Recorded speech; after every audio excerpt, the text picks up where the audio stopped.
It's episode 2 of Beyond the Skybox, an after-hours show about games and nerd culture where we take singular topics and go deep. This week, we are talking about review scores. It's going to be a big topic. Mercy on our souls. Yeah, it's a big topic. But I am your host and Skyboxcritics.com editor-at-large, Brian Barnett. I'm Skybox managing editor, formerly reviews editor, which I guess is relevant to say, Lucas White. I am the executive producer of the Skydive podcast and occasional contributing writer, Chris Cornelise. And this is a huge box of worms that we are talking about this week. But I'm very, Not just very a can, excited. a whole box. That's true. That is true. It's just a giant Several box of cans worms. in the box. It's like a shipping cart. Yeah. Shipping container of worms. Yep, here we go. It is a box of cans of worms that we got from Costco. And we're going to open all of them with a chainsaw right now. So anyways, so this is a big topic.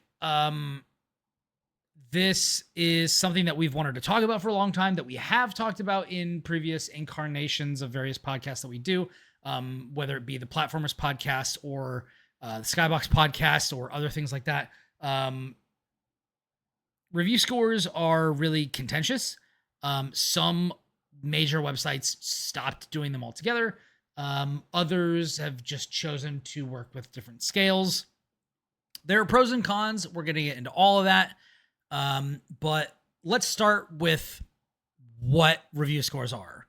So review scores, my understanding is review scores started back in like early film criticism days, or like, I guess like Roger and Ebert, you'd get like the thumbs up or the stars, you would get like 4 stars or 5 stars. We've got Michelin stars for restaurants. There's Yelp reviews, there's Uber reviews, there's people rate things all the time. And basically boiling down the many pluses and minuses of a thing into a numerical value out of a certain maximum is shorthand. First and foremost, it is shorthand. It is something that you can glance at and then decide whether that thing is worth your time. Reviewing art is complicated because art is complicated. And so there are a lot of people who, when they read reviews on various sites, will just scroll all the way to the bottom and just see what the score is, and then they'll make their decision based on that. Some writers and outlets got rid of review scores because if you don't have that, then they have to read what you wrote and actually take it on its own merits, instead of just getting into arguments on the internet based on a number that they saw without any context. Modern society is kind of watching the kind of speed run death of context and nuance, writ large, which is unfortunate. Boy, is it ever. But we're not here to talk about all that ails humanity. We're just here to talk about the games. So personally, I'm going to kick it to both of my beautiful co-hosts momentarily. I am mixed on review scores. I feel like taking something away that can be useful because people are not using it properly, that makes me sad, because I want people to just be more responsible with the way that they engage with things. I expect better of people, but the longer you live, the more you realize sometimes you just don't get to do that. Sometimes we just don't get to have nice things, unfortunately. We've kind of seen the trend, downwards in that regard, which means more than ever the score is becoming contentious. Yeah. Because it's being used incorrectly, and then we start all this discourse and all this back and forth, and then we just go, well, do we just have to abolish it because we can't trust you people with it? Come on. Yeah. But that's a difficult conversation to have, because I am a person who, like, I I like options. I like having the option. You know what I mean? Like if I am just, so like for example, my process would be like, all right, I'm interested in this. Let me see what the aggregate is. Oh, it's like an 8 or a 9. All right, let me read the review and like see what is good about it. But like if it gets like a 5 or something, I'll be like, I just won't. It's like and not to get on like such an insane tangent before I give you guys a chance to like go into what you were talking about. In sociology, there's a level of filters that we have when like selecting for a mate. Like when you're going out and you're trying to find somebody to date, the first filter is physical attractiveness. That's not the only thing that matters, but that's your first way that you eliminate somebody. Then you talk to them, and then if it doesn't work, you eliminate based on that. Then you talk about more serious things. Then if you don't eliminate based on that, then maybe you found somebody for you. But like there has to be a first point where you either are like, cool, I'm in, let's do that. Like that's just kind of how human brains work. First impressions matter, and the review scores are the first impression. Yes. And so I don't necessarily think that it's bad that that's the case, although there definitely has been a lot of stuff that has come up based on that, like the, what is it, like 7.8 too much water thing, like there's a whole host of things that we can get into at a point, but basically that's where I stand. Like I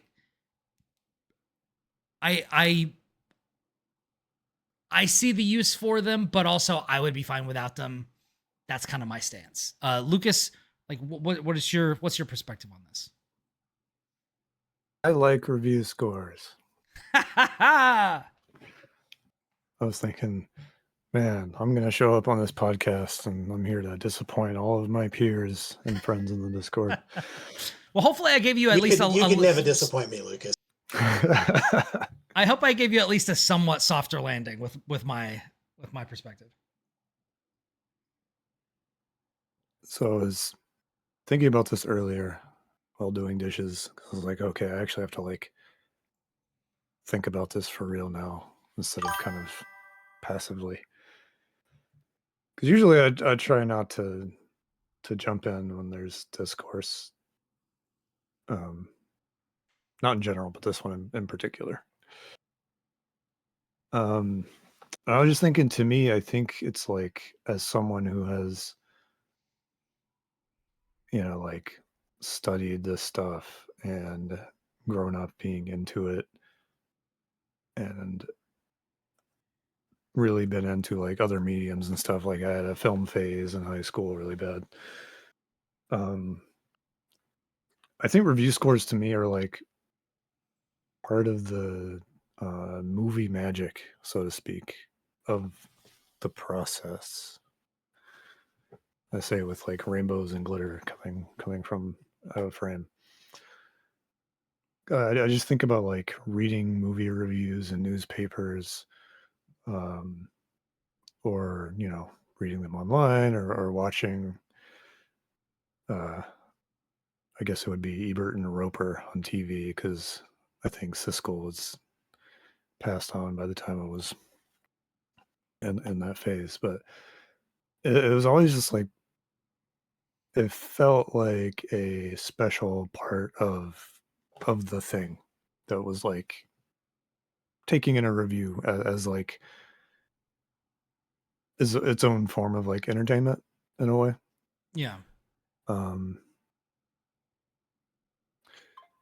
You talk about Yelp and stuff, and the whole Web 2.0 phase kind of put reviews out of the hands of the experts or whatever. But it also kind of speaks to like the demand of that kind of thing. There's like that inherent desire, for whatever reason, for us to like categorize things and evaluate them and share our opinions and stuff, no matter who's doing it. And it feels like an inherent part of it. Like it's like you have your thing, and then you're like putting a stamp on it, or like wrapping a bow around it and tidying it up and being like, this is the thing I like, and then here's my final thing that encapsulates how I feel about it. Human And beings really even love putting things in boxes, whether that's yeah, literal or just kind of like, I guess, psychological or theoretical. Case in point, yeah, shipping container full of boxes of cans of worm. Yes. Yeah, exactly. exactly. It's How did like those worms get in there? even We just wanted to put them in there. yeah, we colored the cans differently based on the kind of worms, and it was like even when people are just like talking about stuff on in a Facebook post or whatever, there's people who have no inclination to be like critics or whatever, and they'll still like mimic, film reviews and put their little star ratings at the end just because it's like Or there's break like it up into something, different categories or something. yeah, there's something really intuitive and appealing about that, I guess. So that's kind of how I see them. I fully understand the reasons people who don't like them. But I think to Brian's point about aging and realizing that we can't have nice things, I feel like there's no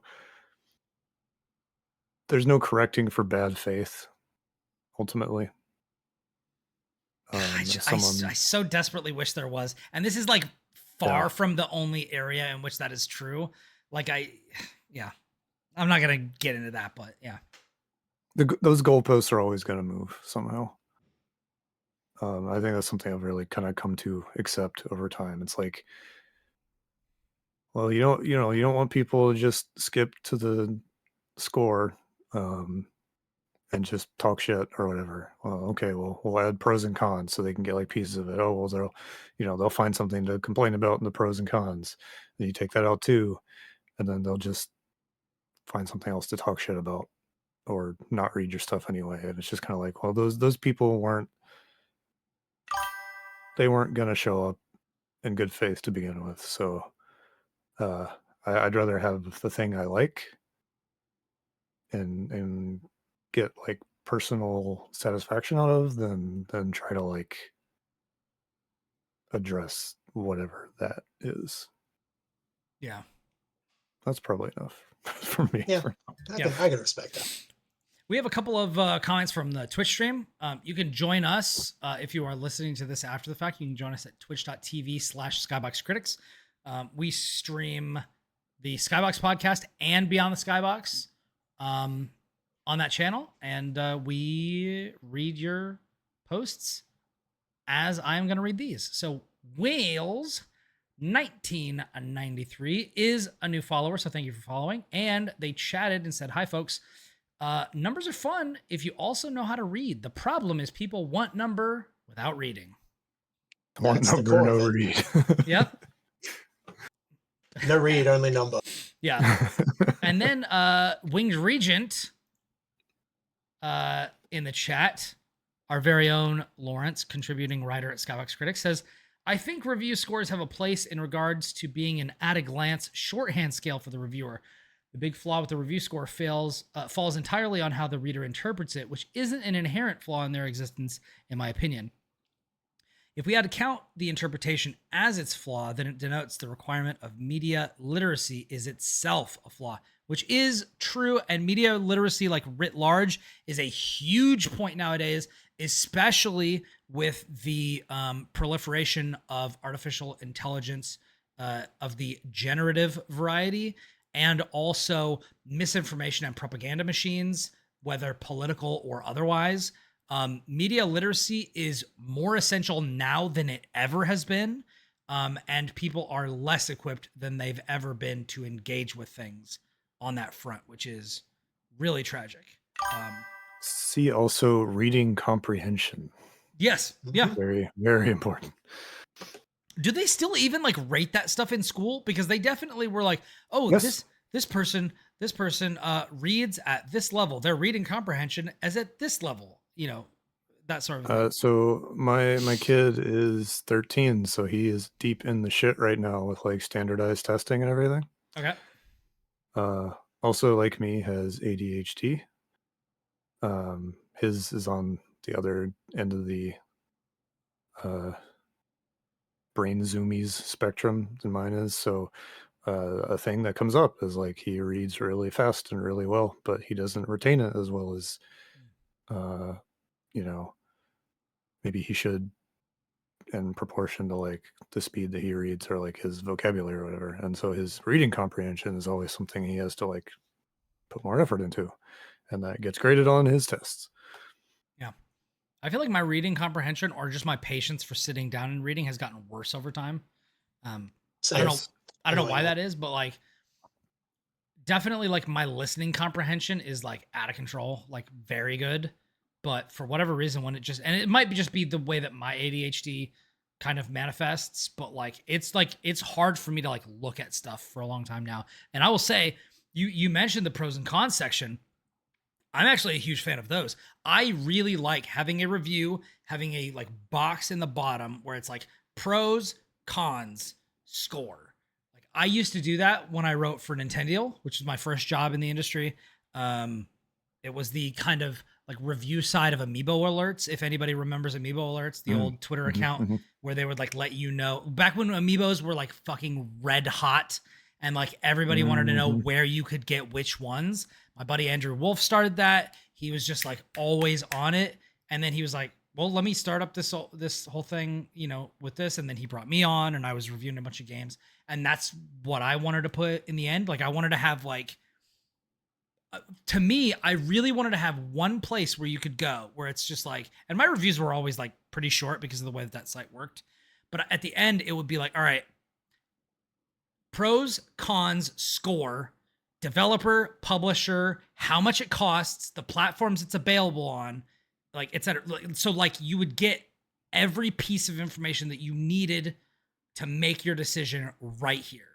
Like, is it available digitally, physically, both? Like I would have like all that shit right there. Because I feel like there are questions that people have, and my job as the reviewer is to answer those questions. Like, is this game worth your time? Yes, for these reasons. These are the things that fucking rule about this game. These are the things that kind of suck about this game. And obviously, like, I would get into those in my review, but that was back when my reviews were shorter. I wasn't going on and on. I hadn't been published at IGN or GameSpot or any of these other sites where the editor will like draw out of you like the things that resonated with you most about your experience. It was basically just me and then the editor who hadn't played the game editing my stuff, you know, which is obviously a very different experience to what I do now. But still, like I like, it's kind of like it would be kind of like if a book that you were reading had the cliff notes in the back of the book. Like that would be sick. You know what I mean? Like I'm all for letting people engage to the degree that they want to with the material. Like if you don't want to read Romeo and Juliet and you want to watch the Baz Luhrmann movie, that's an option you have. Like you can. It's different. Like it's going to be a different experience, but you could do that. You could also watch a full play on YouTube, like, or whatever. You know what I mean? Like, I don't know. I'm all for more options. But I experimented in the past for my own reviews where I would open with a TLDR, just a quick paragraph that's like effectively the summary, which is, you know, often what like it will be the subheading or something like that in a lot of websites nowadays, but just a little denser, a little more of it. And, you know, did that. So it's just like, if you really don't want to read the full thoughts, here's the condensed version. And I would often do that in place of review scores because on the flip side from Lucas, I don't particularly like review scores. I don't like having the, you know, just boiled down to that for a number of reasons. But like, we can go into that as the conversation continues, I suppose. But yeah, in case in point, I get the pros and cons, and I do think that is a good option to have for those who, you know, just need it condensed or whatever. But I think in a way, if I may, you know, take the ball here and run with it for a bit. Absolutely. That might be better to define. Like, I think part of this is a conflict of interest between what a review is and what criticism is. And I think we're hitting that point at least a little bit. Because in a lot of ways, a review feels almost more like a buyer's guide. And yet, we still also try and do proper critique and analysis and everything in that.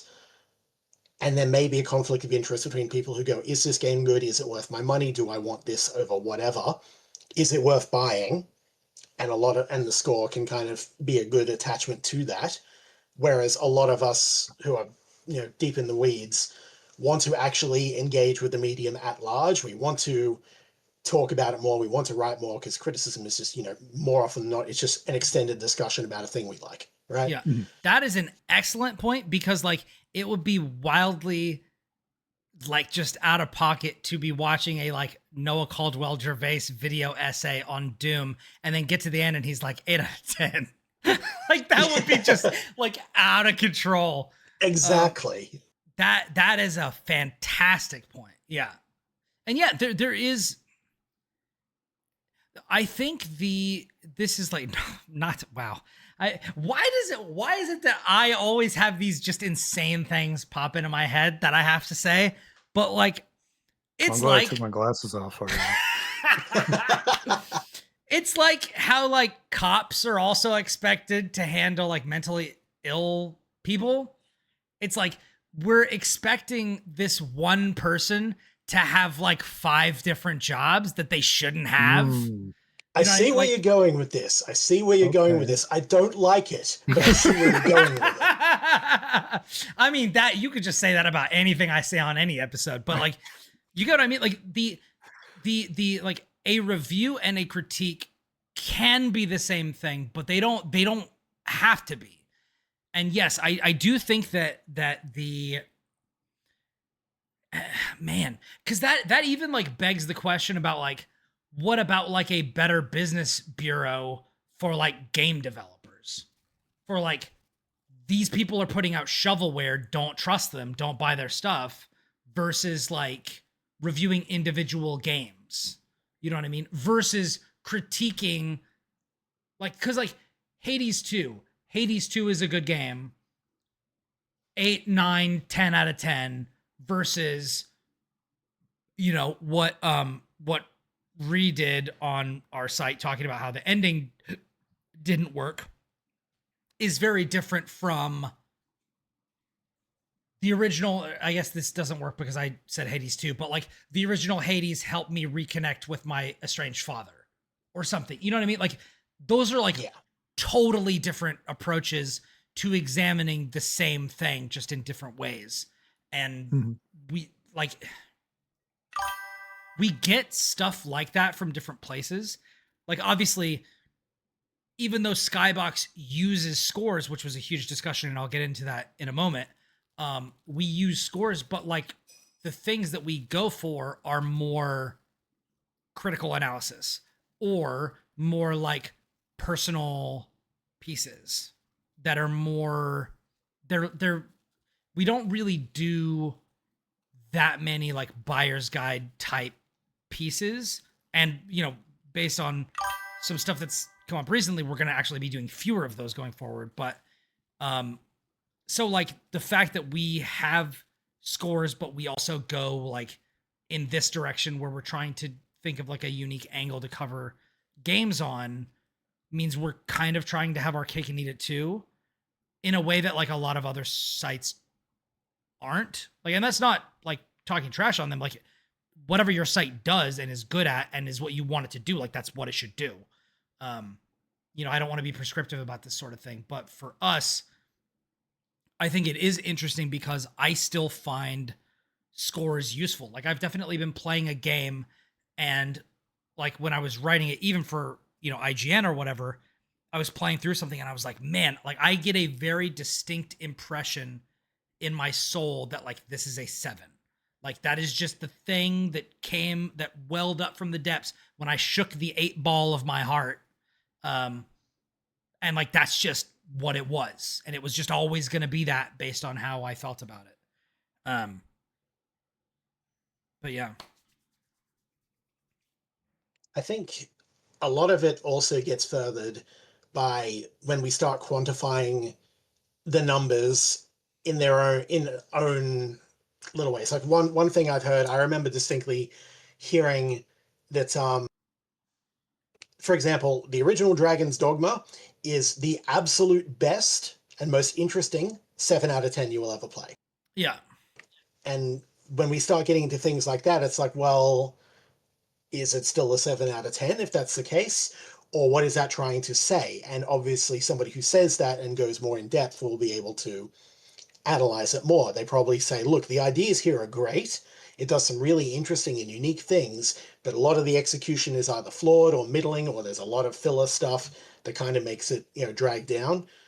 All of which is, again, further context in the review that is hard to get from just a 7 out of 10. You put that next to any other 7 out of 10, and it's like, well, is this just kind of average standard game, or is this a game with high peaks, low valleys? Yeah. And I was exactly gonna mention that, because that's like if you look at that game versus like Gears of War Judgment 7 out of 10, it's like those are really different. And it's interesting because if you take a step back and then use that point to like look at aggregation as a whole, like that's like a microcosm of like the bigger like Metacritic / OpenCritic aggregation thing, where it's like, okay, this is a 7 out of 10, but that 7 out of 10, that score is like an average of the experiences that the moment to moment experiences you had in the game. So like that game might have your favorite moment in any game ever, but it also has a bunch of bullshit systems that hold it back, that like really annoyed you or really dragged down the process. And you can't, without like going into depth and explaining that stuff in the body of your review, you can't give someone a sense of like the frustrating dichotomy that is this game. Because when you boil it down, I mean, oh man, something just struck me. What if we had 2 scores for each game? Oh God. Hear me out. I've never heard this pitched before, and it just came to me. I've never thought of this before. What if we had a high point score and a low point score for a game, where it's like highest high, lowest low?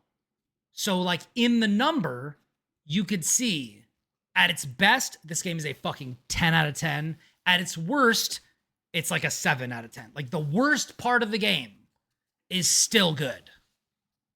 And then you get a game like, God, what was it? The Capcom game you were just mentioning. The sequel just came out. Dragon's Dogma. Dragon's Dogma. So like Dragon's Dogma would be like 10-5 or something. And then people can just be, I think I might be cooking here, guys. Maybe, but a lot of that, my immediate brain thought to that is, so, well, then obviously this game isn't like a 10 if it peaks at 10 but has, lower valleys, because I expect a 10 to be relatively consistent, and I expect a lot of it to be relatively consistent throughout. Okay, so then would that make you feel better if it was like total score 7, highest high 10, lowest low 5? Would that be better? Maybe. The thing is, though, so much of it is still dependent on people context. Don't like review scores. Triple it. I think. Go ahead, Lucas. So I don't know if y'all saw this, but recently there was a thing. I didn't see what happened afterwards, but IGN reviewed, I believe it was Battlefield, and they gave it I think it was a campaign score and a multiplayer score. And I think it was OpenCritic just mashed those 2 scores together and then put a number on OpenCritic for what IGN gave Battlefield. And that's not really reflective of it necessarily. Yeah. Because the people in charge at IGN were not happy. And so I feel like you're gonna kind of, with video games, there's a lot of moving parts. And by that I kind of mean like you have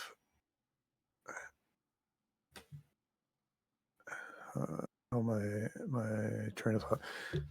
Video games are like a piece of art, but it's also software, right? Yeah. You don't have to worry if the Mona Lisa is going to work when you look at it. Yeah.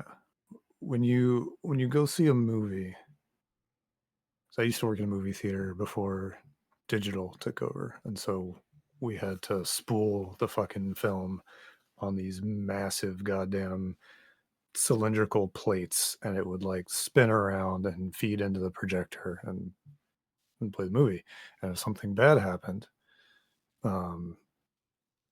the shit would get tangled on itself and basically catch fire. And the movie would stop working.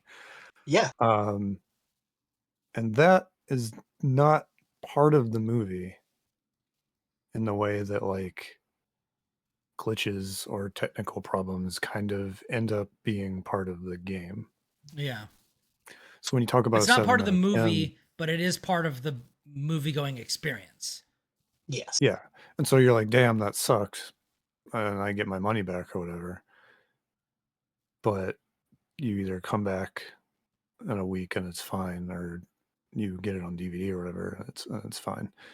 But in this, like Dragon's Dogma, that has the best 7 out of 10 or whatever, because the person who wrote that has to grapple with the fact that like I had a great time with this video game, but then it's probably buggy, or Yeah. the graphics are weird, or like there's all this other side of it they have to consider. And you can't just treat it like it's a toaster, because it's like the toaster is also telling you a story. Video games are not the brave little toaster. Got it. Yeah. And a drawback there is like people see numbers. Not like people in general, but like a certain percentage of the audience will see numbers and they'll be like, that's math. And so that's why you get like aggregators and stuff. And so they're like, okay, well, there's numbers involved, so we have to take these numbers and declare meaning to these numbers in relation to the other numbers. And then you get like people putting things into spreadsheets and stuff. Well, that's yeah, and not only that, but like there's the places that like a 4 out of 5 stars is different than like an 8 out of 10. Yeah. So it kind of becomes this thing of like, or is it? Writing also being like a creative effort, and sort of the structures we build around writing and stuff, it's all just shit we're making up. And the like confinement of the rules and stuff can change website to website. So that just kind of complicates things more. Yeah, some scores feel different for different websites for whatever reason. Hence all the memes of, anything below 7 on IGN being into the forbidden numbers or something like that. Yeah. Yeah. Shout outs to me for my only IGN review being a 5 out of 10. Bucking the trend. Yeah. Nice. Tank those scores, baby. You get into things to like, oh, why don't they use the 7 out of 10? And then their argument is, we don't have time to play Imagine Babies on the DS anymore like we used to, so we don't have the 3s anymore because we just don't bother with them. And it's like, that sounds kind of logical to me, but then other people will be like, well, why don't you just move the floor up or whatever? Yeah. So when you're dealing with something so inherently messy and subjective, again, like there's no correcting for bad faith. And I'm not necessarily suggesting the numbers people are operating in bad faith, but it's just like different people are going to perceive numbers different ways. And it is kind of your responsibility as an adult with a brain with functioning parts to, um, be reasonable and not a jerk. When you see Especially that something that last maybe part. you don't understand, or don't have like some kind of established internal like framing device for already. I don't know.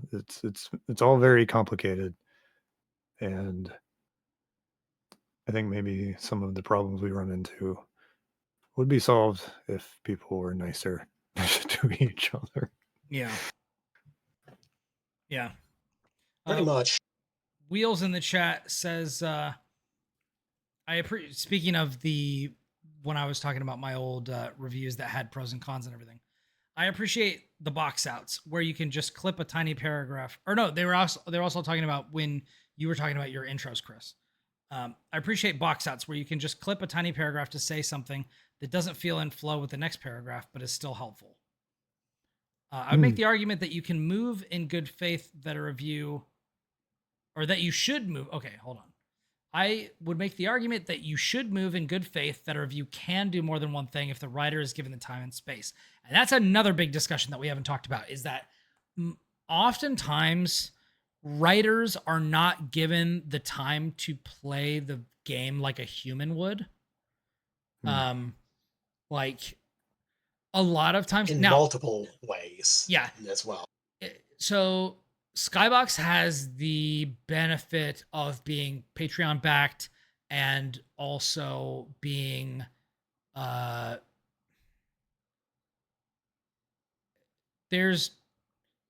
are different expectations on us than there are on IGN. And that gives us that is partially due to our size and partially by design. Because one of the goals when we made this site was to post fewer things that were of higher quality, that were more meaningful, and we're not a content farm. We're not a content mill. We're not just churning out stuff. The only things that are going to get written are the things that people need to write. Right. And so because of that, it is more important for something that we write or publish to get the time and polish that it needs to have everything it needs to have to be what it will be. And that is not the case for a lot of other places. A lot of other places you have deadlines. Obviously, we like to do things like smoothly, and smoothly is typically quickly. But if you need time to do something, like we have that luxury. And so people who review stuff for us have more time to kind of ruminate on things. That is a luxury most writers in this industry do not have. They have hard deadlines. They have, if they're working for a bigger site, they have to get things in several days in advance so that the video team or other teams have time to kind of massage what you do, or get clips, or make the video presentation, or, all kinds of other stuff that has nothing to do with you. And that, combined with the fact that a lot of PR firms or developers or publishers will send out their keys later than they should, means that the writer does not have the amount of time that is reasonable for them to turn this stuff around, which leads to people playing games for like 12 hours a day, or playing like way late into the night, or working weekends when they should not be. That sort of stuff adds stress to the experience. And it also means that you are not going to be, some people might be more charitable because they just want to get it over with. Some people might be less charitable because they're in a bad mood because of how they had to do this. Some people might be totally fine and just take it in stride. But it's not an experience that the average person would have, because it's not the way the average person is going to play this. We don't play holistically more often than not. Yeah.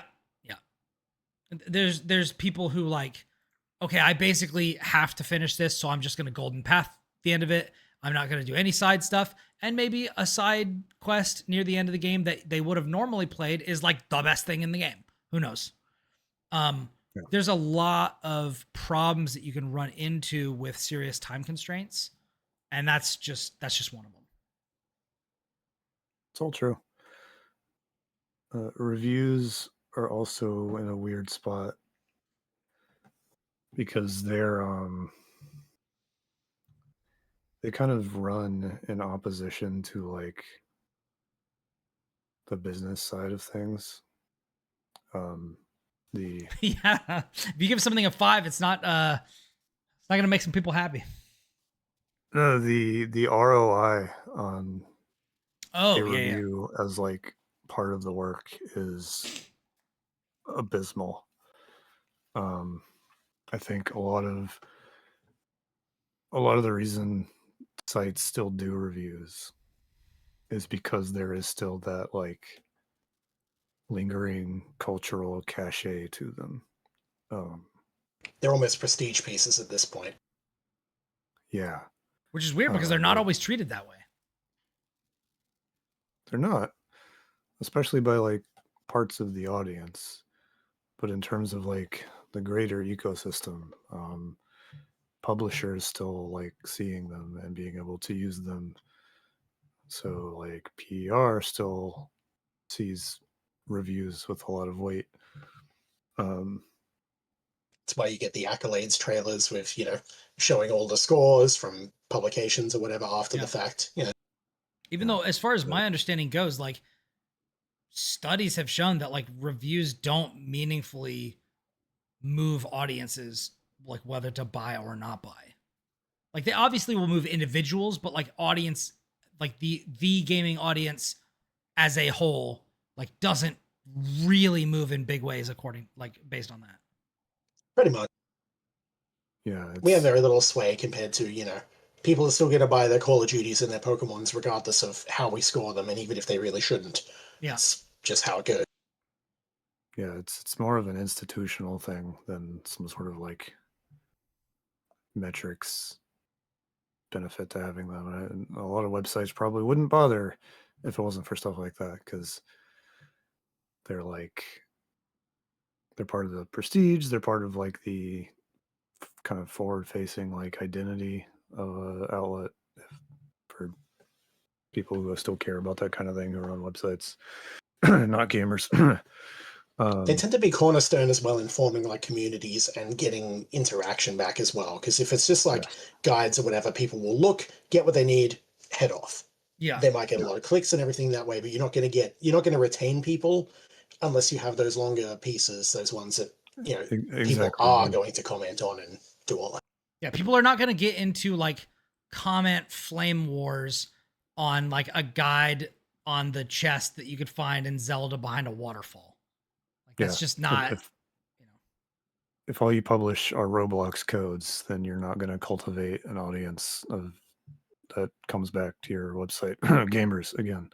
Well, because I think part of that is because that's like the guide is literally just facts, whereas the review is perspective and opinion.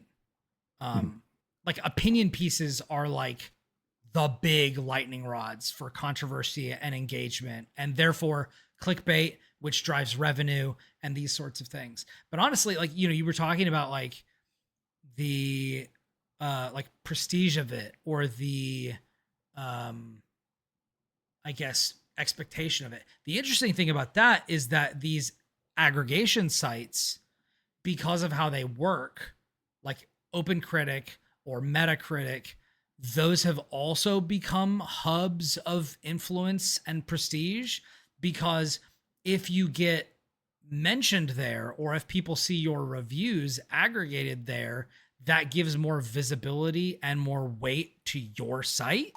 Yes, big time.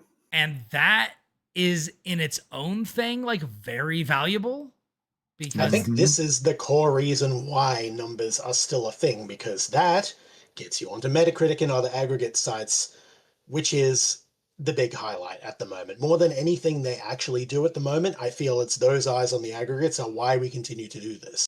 Like, so like think about how Rotten Tomatoes has impacted the film industry.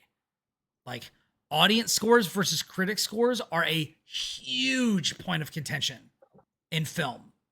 Like sometimes you will see like a critic Dumbest score fucking shit in the universe. and it's like Pardon my 30 to 50% or whatever, and then the audience score is like 70 to 80. And then others it's like, where it's why like aren't totally these lining up? split. Obviously, Yeah. the users know better than the critics, and it's like, no, idiot. Do they? It's because the audience hits 1 in 10, and they don't use the other numbers. Sorry, I get. Yeah. Yeah. And there's plenty more to it as well, but a lot of it is just, how much you engage versus I clapped when I saw the thing I liked, Yeah. Yeah, It's always Leonardo like- DiCaprio pointing meme. I'm mad about something, so I'm gonna click on 1 star. I Yeah. thought this movie was okay. I'm gonna click 5 stars, Yeah. and that's I mean, how that that's usually also- goes. And Yeah, that's also yeah. people doing that. And then there's the whole thing of like only certain storefronts require you to even own the game before you can rate it.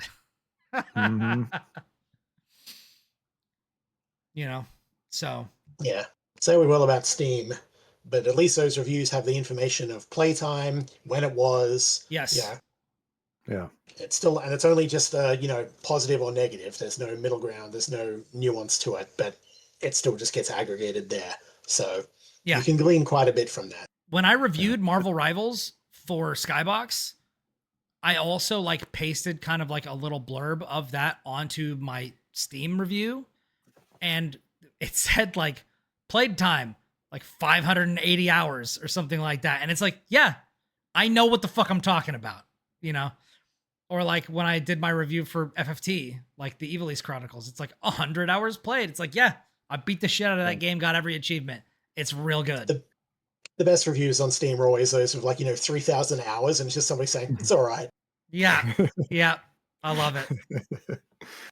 Yeah, user reviews, and I understand why they exist. I mentioned Web 2.0 earlier, and that was a big part of it. It's just messy. It's not clean data. Yeah. Because I don't want to say it's not because there's not standards. It's just that like you have so many different motivations behind why those buttons are being clicked, and Not Yeah, all of them are it's in good not- faith. And like that is like there are not, in a similar way, there are not like unified standards among game reviewers. Like Exactly. even in the greater industry, like even professional critics, like professional game reviewers in the video games industry who publish for major sites, like, but still you very, very, very rarely will get like your, I forget what the site was, but like the 1-star Hogwarts Legacy review or something like that, where it's like very clearly like making a specific point with the score that This is more a political statement than it is anything to do with Yes. the actual game's quality. exactly. So like, Like even then, there's still like context tied to it. You can click on the review, and it'll take you to the review that was written, and Yeah. you can see the kind of work, presence of work behind that number, whereas like a user score is like a paragraph on the score itself. Yeah, if yeah. if you're lucky. if you're a Yeah. professional critic, like you're going to have to, like the teacher is going to tell you like, oh, you answered this math problem. You're going to have to show your work. The critic is going to have to show their work. And so you may disagree with it, with like them making a whatever statement, or think that invalidates or totally justifies their score. But like there is like, you can peel off the side of the mech and like see the wiring. You know what I mean? Like you Yeah. can see how the machine works in that instance. And like the interesting thing is like you don't like in the professional space, which I guess could run. I don't know whether it runs counter to any of the arguments that we've talked about, but it is definitely an interesting point that like that is always present in a professional scored critics review. Like you're always going to have that. Yeah. Even though not every review has a score, but every scored review from a professional has a review. Mhm. I don't know whether that meaningfully changes how I think about them or how anyone else does, but I just thought that was interesting. Yeah, I mean, one thing that happens, one thing that gets talked about with reviews, scores that we haven't talked about yet, but I think we're kind of getting to now is consensus. Yeah. And when you see something like the low score that doesn't match up with everything else, we had a great example this week as we're recording. Lex over for Restart Run, the Walmart website, gave the new Call of Duty a 1 out of 5. And you can read the review. It makes perfectly logical sense if you read that review why there's a 1 there. Like the work is showed, as we talk about. And, people will see that and be like, oh, you're just trying to get attention or whatever. But like all you can really do is just point to the review and be like, look, I've got, a college essay sized thing here explaining why I give the score here. You can engage with that or not, but we have an emote. Okay. I was gonna say, in my opinion, I think if everything was just the same score all lighting up, that's a bigger problem than having outliers.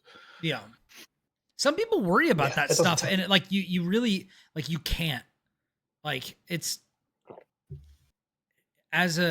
and I don't know how interesting this is going to be to the audience, but like when you are super hot on a game or whether you are super critical of a game that is maybe not a big AAA release or whatever, because of embargo timings, unless you are talking to the other reviewers who are reviewing things for different sites, you don't know what they're going to say. You don't know whether everybody else is going to be super hot or super cold on this game or feel like it's kind of mid. And so when you have what you might consider to be a spicy take on one side of the spectrum or the other, it can, some people do get a little bit nervous about being an outlier. But I think that the perspective that we need to have, and this is something that I feel like has gotten lost in the past, maybe even decade or so, is sites have different writers writing for them, and those different writers are going to value different things. And so the same person who reviewed Black Ops or Call of Duty or whatever for IGN this year isn't necessarily the person who reviewed Call of Duty last year or the year before. Sometimes they are. There was that year stretch where either Ryan McCaffrey or Miranda Sanchez was reviewing the campaign, and Stella was reviewing the multiplayer because she's just an insane beast at multiplayer shooters. She's just crazy good. And so you want to have her in charge of that. But apart from that, having one person or having, Mitch or Ronnie doing the latest fighting game or Will or whatever. These reviews are not a monolith. They're writers who write reviews for specific franchises are not a monolith. And also that site, even if it's the biggest site in the world, isn't going to be the end all be all of what's written about this game. It is we talk about score aggregation, but it's also about thought aggregation. The site that gave Hogwarts Legacy a 1 didn't necessarily have my favorite Hogwarts Legacy review was from Gio, friend of the show, who wrote a really good piece about the shortcomings of that game and also how it didn't recapture the magic of the books. The site that gave it a 1 was very much this is political. This sucks. All of the stuff that's around this that has to do with the author sucks. And we can't give this game oxygen, which is a valid perspective to have. And a perspective that many people had at the time. having Geo weigh the game on its strengths and weaknesses, like the game's strengths and weaknesses, apart from all of that, although I do believe he mentioned that like up front, he was like, all right, that is true. There's a lot of bullshit that sucks about this whole scenario. Now let's talk about the game, and weighed it on its like pluses and minuses, was not a popular approach at the time. Like, and I say that as somebody who like, I had a trans writer that I wanted to have on the show to talk about it because we had both played it and the scheduling didn't work out. So then for the platformers, we just didn't end up covering it because I wanted to do my due diligence and have like a good discussion about it. And I didn't feel like we could have that absent that whole context. Yeah. But like my approach to doing it, what I wanted to do, and Geo's approach to doing it, and this other writer's approach to doing it, these are all parts of the greater discussion of this game. And those are all valid data points, and we need them all. And so whether or not we have review scores, like we need to stop looking like just as a species of like this singular review as being the end all be all thing that you're either going to pour your bile and venom into or whatever. And you need to read other stuff as well. Because the biggest thing that's kind of cracked up in the industry for me is finding writers that think and feel similarly to me. Bingo. That's 100% what people should be doing. There was an old writer who's not in the industry anymore, but he used to work at IGN. And he wrote about BlazBlue for IGN, and I was like, damn, this dude gets it. And he wrote about some other games, and basically every time he would write something about a game that I had played that I would go revisit later, I was like, damn, like, yes, this guy is explaining how I feel. So the next time he wrote something, I was like, this guy loves this thing. He's been like 5 for 5 on stuff that I loved before. I need to check this out.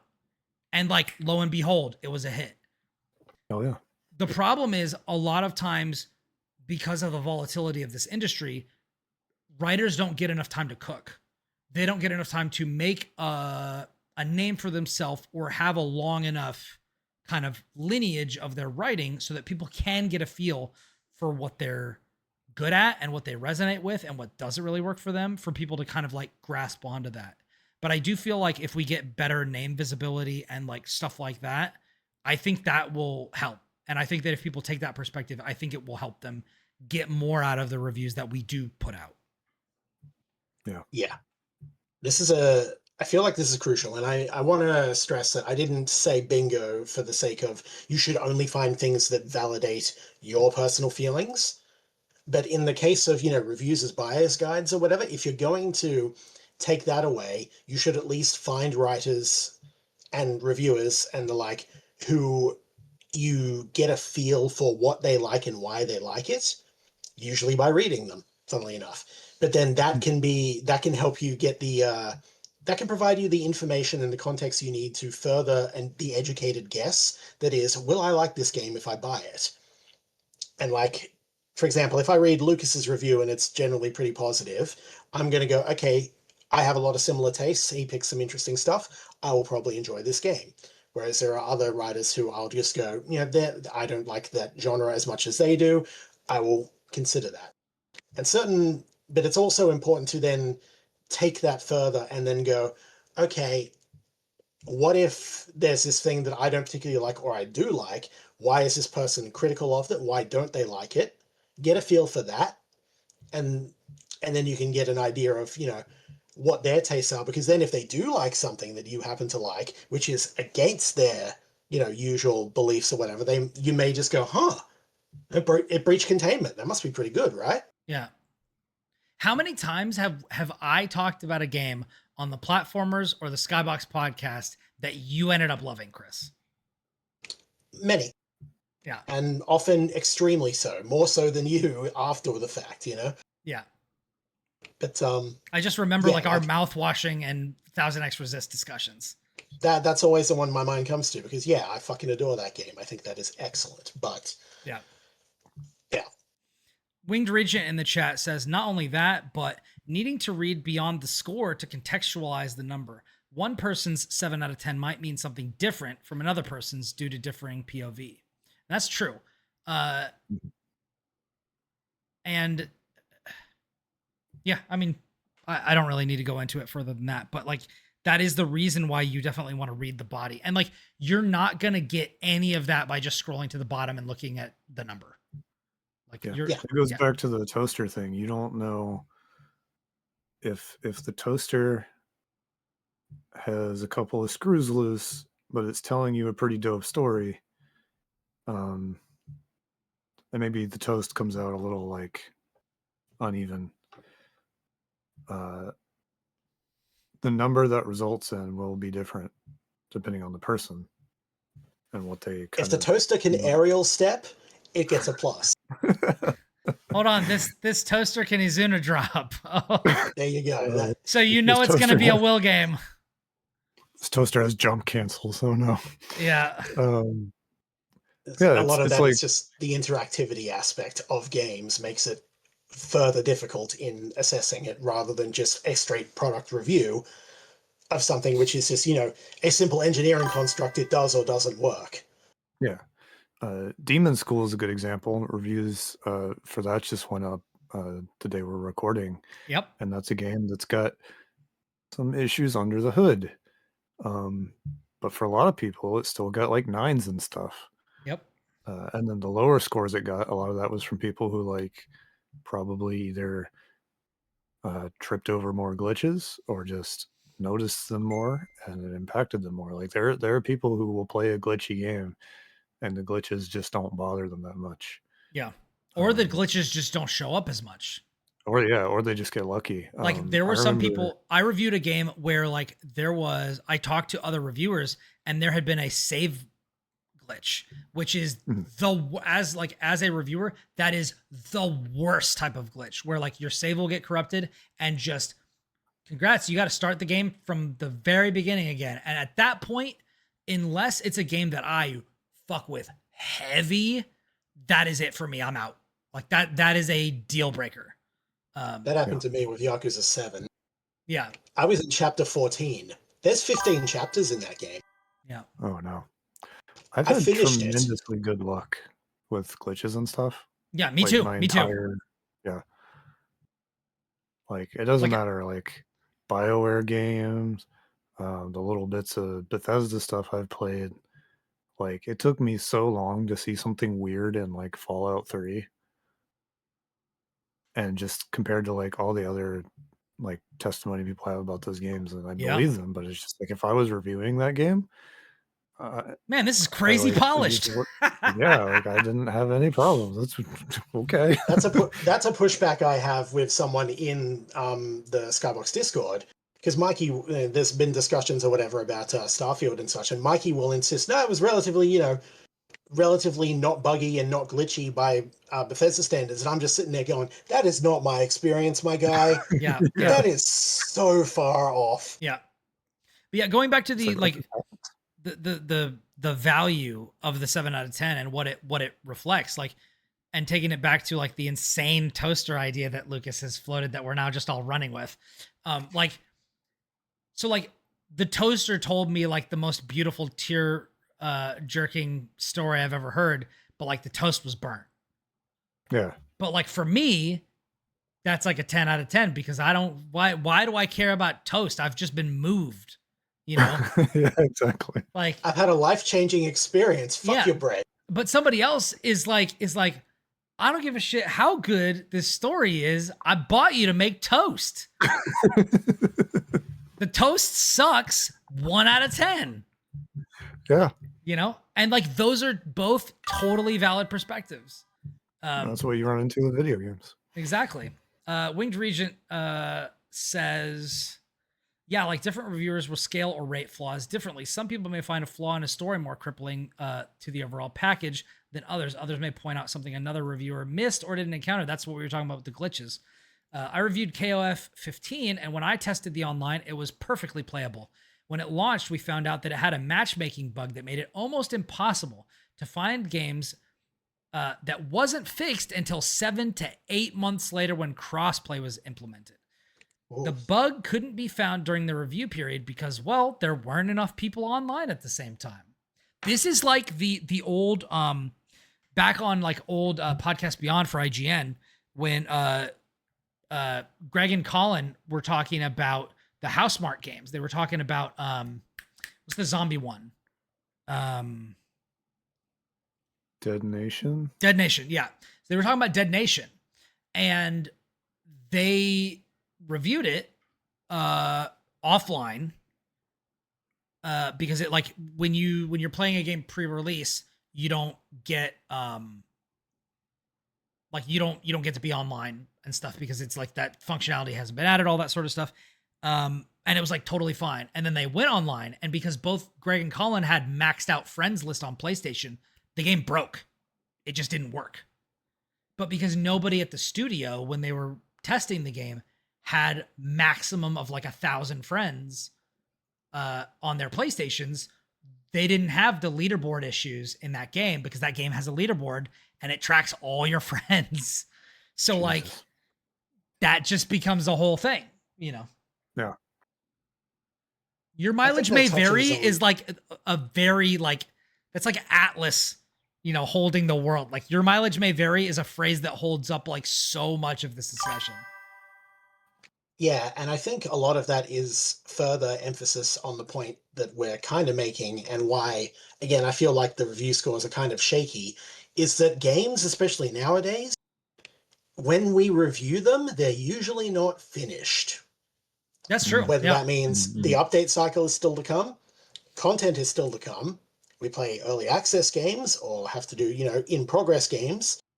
And there's many ways in which publishers have gotten wise to that. There was that whole period where, they disabled cash shops for the first 6 weeks of the game and then came out with the most egregious microtransactions imaginable that would have impacted the scores, but they'd already gotten them. It's a situation where they lied to see if they could get away with it, and to an extent they did.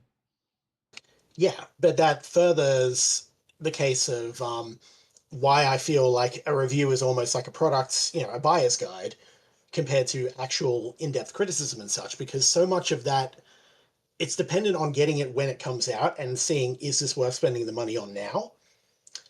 And the products, especially nowadays, can change over time, but the scores rarely do.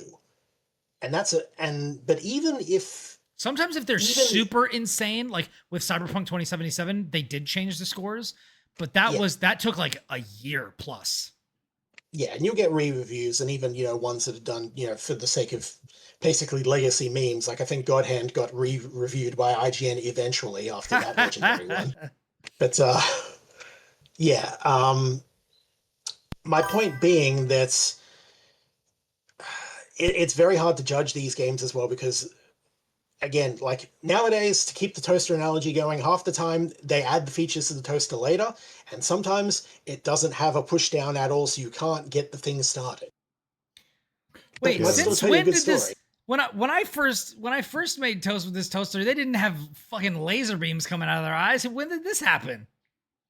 Sometimes the toaster comes with a friendly little note that's like, "Hey, here's the known issues, and these were the ones that we'll have fixed for the day one patch." Here is a roadmap for when we're adding functionality to the toaster. Or you'll get warnings that like, yes, we know there are a lot of bugs, so like do this in review guides. Which like review guides are not something that can be like publicized or talked about or like revealed, but like a lot of times like the developers know that these things have issues, and so they'll let reviewers know like, hey, because of this, you might want to play it like this way or something like that. Which are like also it's known it's fixed in the day one patch, hopefully. Sometimes we can't tell. Sometimes and you have to they're not. You have to take their word for it. And also like this is again, like we said earlier about like the rushes to the deadline or whatever. This is also an experience that the end user is not going to have. Like the developers are not going to send the players something like, hey, make a save like every time you go to a new area because, our saves might be bugged out or whatever, and you might lose progress. And to further build on the point then, not only can, the products change and necessitate potentially re-reviews or changes of scores or things like that, But there's also just the fact that even if the product doesn't change, sometimes our opinion does.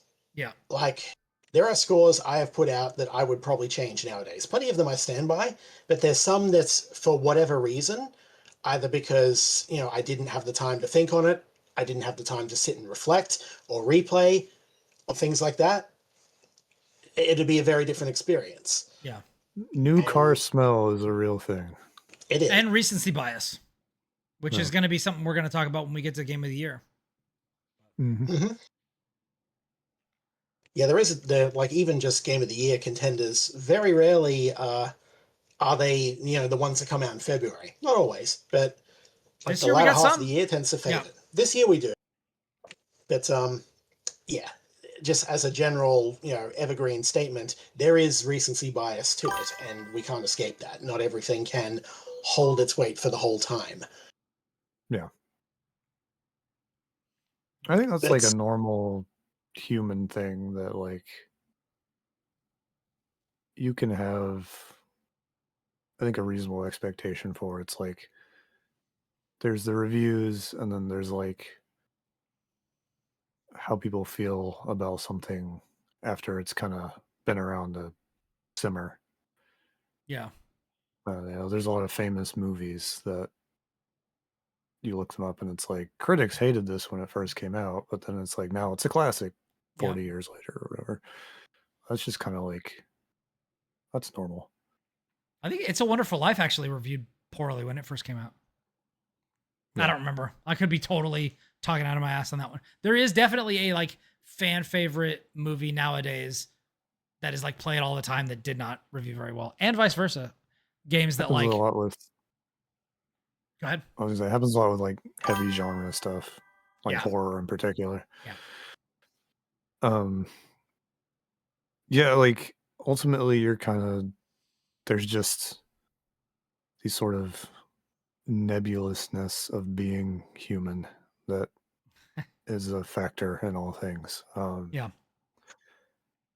Something I was thinking about with respect to the 7 out of 10, a writer I really respect, Carolyn Petit at Kotaku, often is like, fuck the 7 out of 10 thing. If you like this game, Like it. go to Yeah. bat for it, swing the bat, give it the 8 or the 9, because it's speaking to you enough to be like saying kind of cutesy things about the 7, because like in the back of your head there's like, well, this is how reviews work, so I have to give this a 7 because of how things are or whatever. Yeah.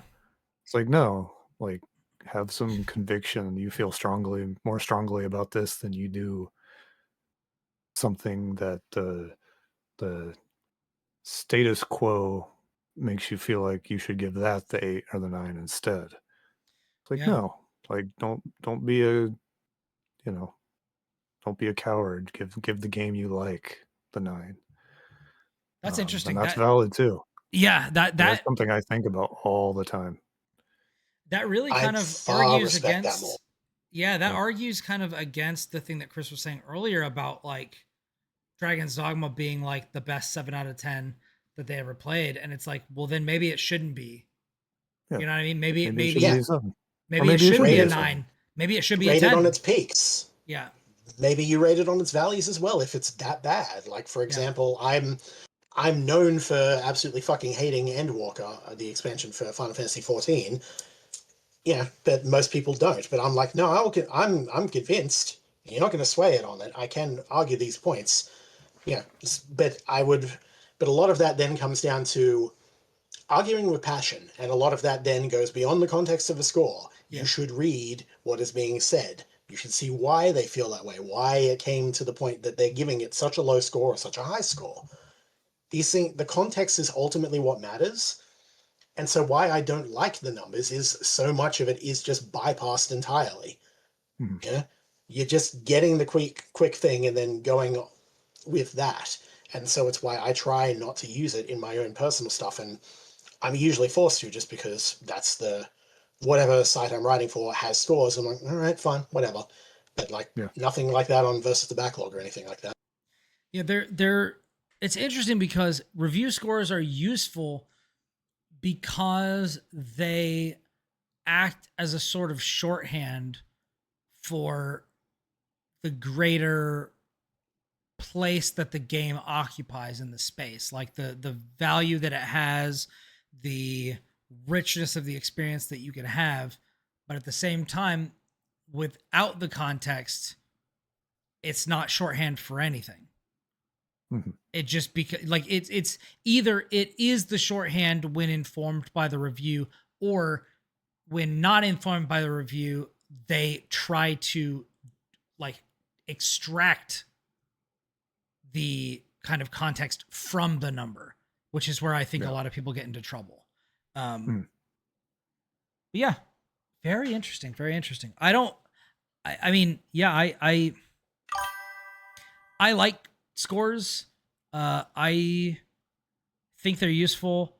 I also don't like them because people don't use them properly. I feel, and this is definitely going to be an episode of Beyond one of these days. I feel about review scores kind of how I feel about achievements, where like, which, I mean, I guess spoiler alert for our achievements episode. I think when achievements are done well, they can be some of the funniest, like most transcendent moments in gaming. And when they're done badly, it's just like, bro, why did you even do this? Yeah, sometimes they'll do it in such a way that it adds to the experience or the moment. Yeah. Like I distinctly remember the name of an achievement and the flavor text of an achievement for Portal 2. Yes, I was because it literally happens at the absolute yes. You get that is the the moment best that popped achievement. up, I fucking laughed because I'm like, perfect, absolutely nailed it, added to the pun, beautiful. You know what the funny thing about that is? I literally said out loud the name of that achievement before it popped, which made it even funnier. They were aware of the pun you came up with, and they got you. Yeah. Oh my god, that is the single best achievement in the history of gaming. Period. But anyways, we'll talk about that on another episode. Does anybody have any final points that they want to make before we wrap up this show on review scores? I'd like to bring up something that ties to the whole notion of score aggregation and such. And I'm kind of familiar with this because, as you guys know, and as some listeners may know, I assisted and often go to bat for a website called Acclaimed Video Games. I am personal friends with the creator of that, and the impetus of that site existing was usually our discussions over games and scores and critics and everything many years ago, and then the project just continued to balloon out of there. So I've assisted on that, no payment or anything, just full disclosure. That website tries to do something slightly different because it seeks to achieve consensus. It ranks consensus by going through all the, top X lists or best X lists or, end of year lists, and then pitting them in its formula in a different way to give rankings. Rather than, it doesn't use scores at all, and it ignores scores entirely. It then comes out going, how do critics typically rate this? How does it compare to this? If something appears on a greatest game of all time list, that means it beats out in a fight all of these other games that are eligible. And then it goes into that in order to achieve its final scores. And whether you like the list's, contents or not, I disagree with the top 10 as far as best games ever, but I get how it got there. The algorithm is sound. The consensus, I don't think is, and that's something that, the website wants to talk about greater. But I think the process of that, I think having comparisons within smaller frameworks or whatever is generally a lot more interesting to gauge whether or not something is, like whether or not a game stands up compared to a flat score. Because telling me you think, Baldur's Gate 2 is a 9 tells me nothing. Right. But if you tell me I think Baldur's Gate is better than Disco Elysium but worse than Planescape Torment, here's why. Way more interesting, way more further discussion to be had, right? And that provides a lot more context. It's a more interesting way of doing things, but of course it doesn't fit typical review aggregation, and of course has no bearing on the marketing side of things or the PR side of things. It kind of, again, Can you the imagine feel of the buyer's guide. Can you imagine a box quote or whatever, or like an Accolades trailer being like, the new Call of Duty is better than Vib-Ribbon, but worse than Dead Nation. And that just being like the end of it. Yeah, but and that is also the flaw in such lists as well. There's no perfect system to it, but I think that you can get more out of it and get a better sense of where things are in relation to everything than just the flat number devoid of context. Yeah. No Call of Duty is better than Vib-Ribbon. Get out of here. I was literally searching for Viva Pinata, but I couldn't retrieve it in time. So I had to go for another like weird game name. In the same ballpark, though. No, I don't necessarily think that Call of Duty is better than Viva Pinata either, but that's a discussion for another time or place. But ultimately, I think then why I don't like review scores that much is, again, it avoids a lot of the context of what does that number mean? Why did I come to that? What do I value on this? And so much of that, again, ties into the notion that reviews feel too often like buyer's guides. Yeah. It's PR, it's that kind of thing. Whereas I'm more interested in the overall criticism, the bigger in-depth pieces, the longevity and such, which is kind of why I don't write that many reviews nowadays and just write op-eds instead. Yeah. And honestly, I just find that more interesting. I think there's more depth in there, and maybe that's the way we should do things, but yeah. That is also, I mean, that's interesting. That's a great opportunity for me to bring up the fact that like, I don't write that many reviews either, because I prefer to do my reviews in this format, in a conversational format, because then that lets it be fluid and meet the needs or desires of the moment. I can talk about something, and then, you know, if Chris finds it interesting, he can ask me more about it. Or Lucas can say, yeah, the thing that I took away from it was this other thing that I haven't even mentioned at all, you know, because it like didn't really register with me. That is why this is my preferred medium.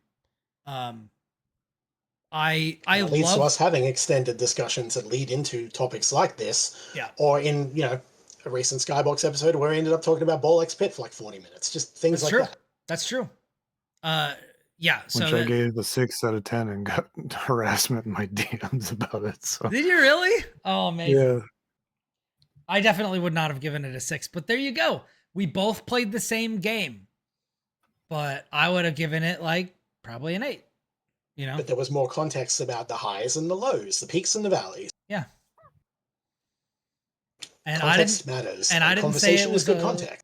I didn't say it was a Lucas-ass game, but he did say it was a Brian-ass game. It's true. It's true. So that was before I decided I didn't like it, for the record. That's true. It's true. Well, I mean, we had a fun discussion about that on the Skybox podcast. Go listen to that. Which is live now. Skybox podcast episode 16 is live right now. It went up today. So you can go check out that discussion and a whole lot more. Lucas, was there anything else that you wanted to say? Any final points that you wanted to make before we wrap, or are we good to go?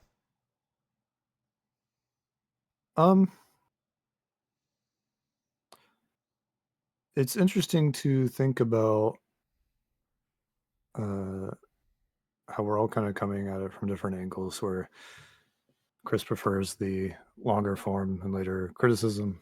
Brian, you like to have the conversations, and then I'm the guy that like constantly writes these reviews because it's my favorite part of the whole equation of the space. So I was kind of thinking about why. I mean, I think part of it is that you're really good at it. Oh, Jesus. And for what it's worth, that's why I got started in it as well. I did like the review side of things, and then it fleshed out from there. So I get it. I completely get it. It's just the scores themselves, I think, in the long run, don't really help matters. Yeah. And there's an aspect of this business, and I guess any business really, in the way the world is going, where it's like we are technically calling ourselves or referred to as video game journalists, and reviews are not journalism. And I think that also muddies the waters a little bit with relation to scores, because it's like people see journalists and they think is like, oh, this is a person who is like reporting on things and has, there's a whole the conversation about objectivity is completely different on that side of it. There's a But reason then that that it's bleeds not. back over to the reviews.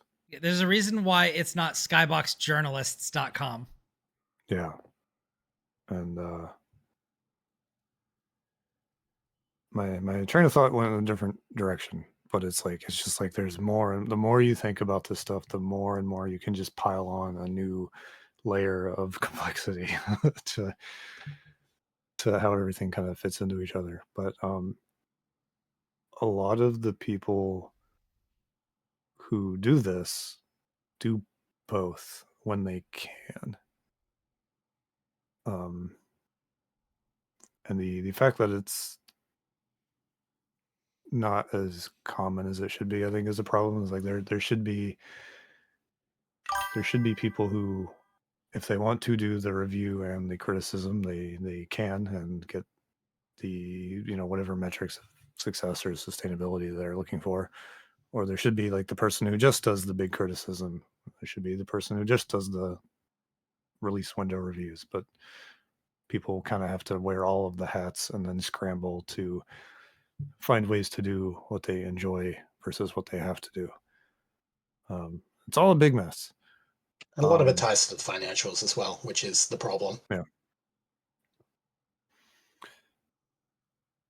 But I think just personally, I find satisfaction in kind of the dance of like having the deadline and having to use that limited space to like, yes, I am in some way kind of feeding into the marketing and the buyer's guide aspect of it, but I'm also trying to like stake some kind of claim, some kind of personal ownership over like an opinion, and trying to like express that as effectively as possible within like wherever the constraints are. And somewhere in there is fine, but there's the number. That's the big thing. Yeah, and like the number is a part of that dance, I guess, to me, that I have written reviews without numbers, and I have had situations per game where it's like, man, this is hard to put a number on. It's kind of annoying to have to do it because of some really specific reason or whatever. But at the end of the day, it's like it feels complete to me to have the number. I guess I just call back to like what I was saying in the beginning about it being just part of the magic or whatever.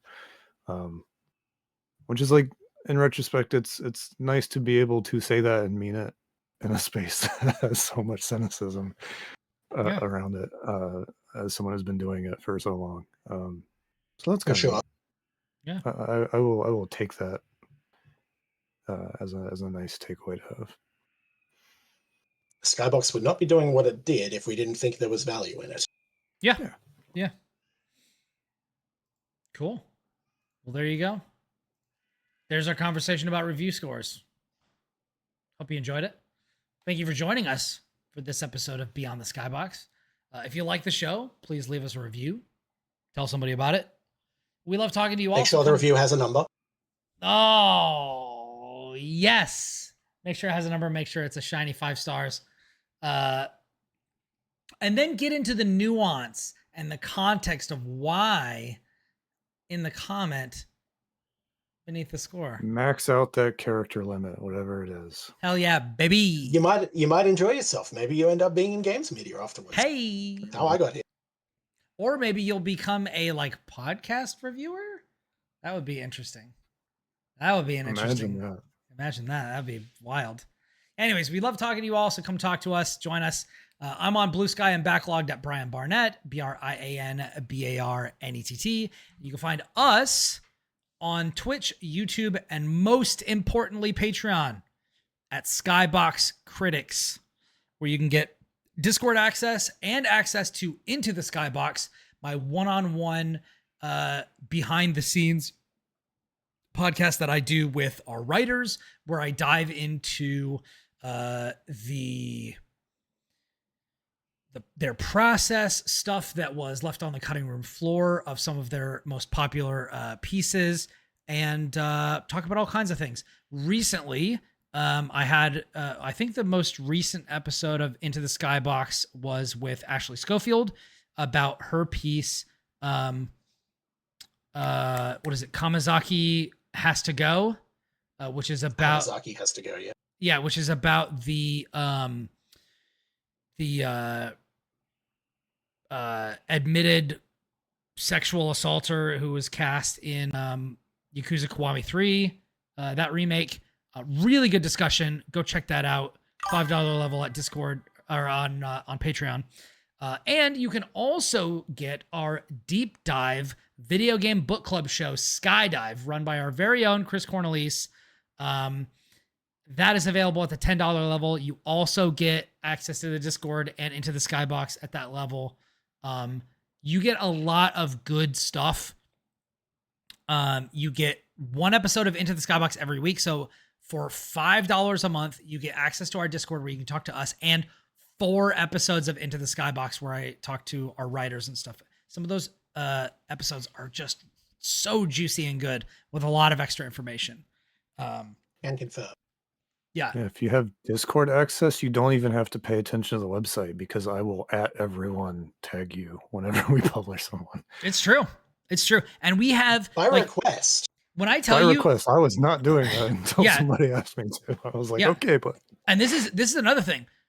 If you have Discord access, you can submit topics for discussion for all of our shows. You can submit questions, like the insane questions that we answer on the Skybox podcast, including one from one of our writers where the question was literally just length or girth. Like, whatever you ask in the Discord, I will put on the show. So use that at my own peril. And you'd be surprised at discussions we have. Yeah, you would be surprised. But I'm going to keep doing it because it's fun. But anyway, Skydive is at the $10 level. That show is fantastic. We've done episodes diving deep into the Marvel vs. Capcom franchise, TMNT Turtles in Time. We just did one on Bastion. The latest one we published is on Fear. The next one going up that we are all just playing this. So why is this game so long? Xenogears. That's going to be our November 3 months one. to do it. It's our own fault. It's my own fault. It's all my own fault. Why did it have to be review season and this, and long game season at the same time? It's terrible. But anyways, you can't start something new without making mistakes. yeah, exactly. But anyways, these shows are like some of the best stuff that we do, and so you definitely owe it to yourself. You get one of those skydives every month. So like for $10 a month, you get 4 episodes of Into, Discord access, and a skydive. Like, come on, guys, that is a crazy value. But anyways, join us, help us make the industry better. We need your backing to be able to pay our writers and different stuff like that. We do a lot of work and we don't see a dime. It all goes to the people who write for the site. But we would like to see some dimes eventually. God, that would be amazing. That would be real nice. That's for sure. It's so crazy. I went from back when I was the showrunner for the Platformers, the show that I started 8 fucking years ago. And I went from doing 1 podcast to doing 4 with and I'm still not making any money. But it is a lot of fun and we're glad to do that. And when I tell you the Discord is popping, people are always talking in there. There's a bunch of people talking about all kinds of crazy shit. So definitely join us over there. Shit. Like somebody literally shared Half-Life to Bubsy and I didn't know what to do with it. It has given a rise. Weird thing to wake up to. It has given rise to so many memes and weird shit. Like there's Brian, there's like reverse Brian, like Bit Brian, who is just evil, like an evil piece of shit. There's all kinds of stuff. I'm still very fond of Cracks Knuckles. Your rage bait was successful, which came about as a result of a review score. Oh, right. Yes. Man. Your rage bait was successful. The Doom fuck Like Dr. Doom screaming fuck, you know, and that whole thing. Skateboarding Brian. I mean, there's all kinds of great stuff going over there. Like you really, it needs to be seen to be believed. But anyways, that's all we got going on. Chris, where can everybody find you? Hi, I am Chris Connolly. I am obviously the executive producer of the Skydive podcast. As mentioned, we do those every month. Currently working towards getting Xenogears out soon, and following that up, we will be doing Castlevania Rondo of Blood. So that and all our previous episodes, I'm very proud of them. I put a lot of work into it. I know others do as well, and we want that to be the best experience we can for you. So do check it out. Let me know what you think. My other writing can usually be found on Skybox, infrequently at the moment, but that will hopefully change soon. My personal website is at versusthebacklog.com. That's vsthebacklog.com, one word. You can find me on Blue Sky, very infrequently posting, and usually around the internet as Delphia. In addition, I will again shout out Acclaimed Video Games, which I've had a part, in basic data collection and such for in order to assist. But it is a good project, and the guy behind it has put a lot of work into it, and you should check it out. How about you, Lucas? You can find me on Blue Sky at Hokuto Lucas. Check out my writing on Skybox when it comes. Especially my monthly column on Dungeon RPGs. The most recent one was a preview, which is exciting. Also, I want to plug my recent appearance on the Retronauts, which is I guess kind of a bucket list thing for me, in a way that I did not believe was reasonable, so it wasn't actually on there, but here we are. I was on a podcast talking about the Proto Men, so check that out. Anything else I do, you can just look at it on Blue Sky. I don't need to plug everything. All right. Well, there you go. From everybody here at oh my god, I almost said the wrong name. We're not the platformers anymore. No, we're not. We're not. From everybody here at Skybox, we hope you have a wonderful week. And stay safe out there, because until next time, we are out. Peace. Goodbye.